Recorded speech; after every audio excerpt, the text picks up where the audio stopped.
10 para as 10. Uma reflexão diária na RCP-FM.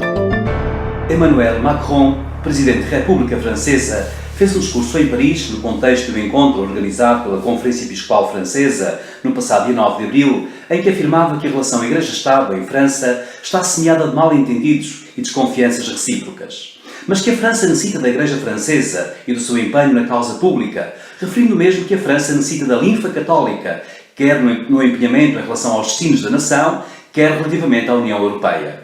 Com este discurso, o presidente francês abre uma nova porta para as relações Igreja-Estado no contexto da sociedade francesa, sem nunca esquecer a autêntica secularização, enquanto diferenciação entre o domínio político e o espiritual, entende que todos têm o direito e o dever de dar um contributo válido para a edificação da sociedade e para a sua orientação política.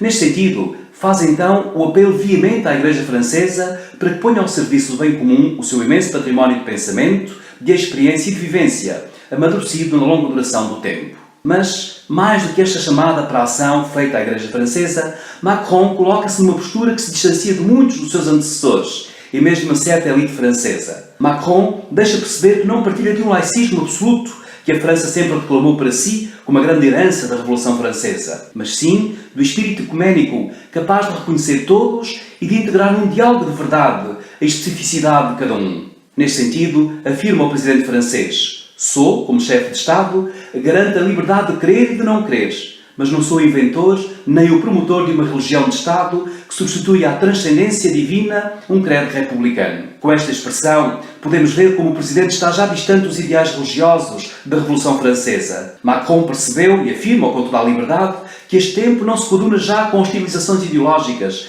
que visam remeter o outro ao silêncio, nem com o laicismo que rouba à França, à Europa e mesmo à nossa humanidade a alma de que tanto necessitamos. Daí que, a finalizar o seu discurso, refira com toda a clareza: há uma última liberdade que a Igreja nos deve dar, é a liberdade espiritual. Porque não somos feitos para um mundo cruzado apenas por objetivos materialistas. Os nossos contemporâneos precisam, quer acreditem ou não, de ouvir falar de outra perspectiva sobre o homem, além da perspectiva material. Precisam de saciar outra sede, que é uma sede de absoluto. Não se trata aqui de conversão, mas de uma voz que com os outros ousa ainda falar do homem como um ser vivo dotado de espírito, que ouse falar de algo diferente do temporal, mas sem abdicar da razão ou do real, que ouse penetrar na intensidade de uma esperança e que por vezes nos faça tocar com o dedo esse mistério da humanidade que se chama santidade, de que o Papa Francisco diz na exortação publicada hoje que é o rosto mais bonito da Igreja. Macron expressa-se com toda a sua liberdade de pensamento, sem ficar preso a imposições ideológicas. Mesmo numa França que reclama para si a laicidade e em muitos dos seus setores sociais, se opôs a este discurso do Presidente.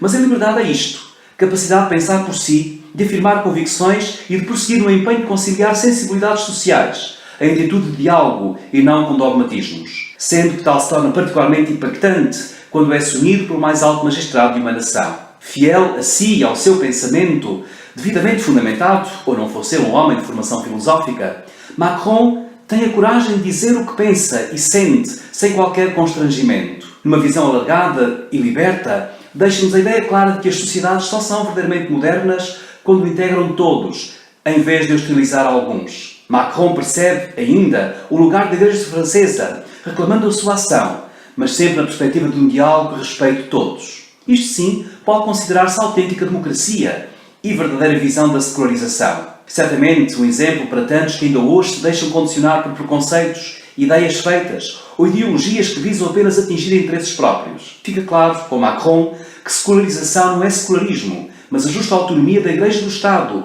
no exercício das suas funções, que não se hostilizam, mas se complementam. 10 para as 10. Uma reflexão diária na RCP-FM.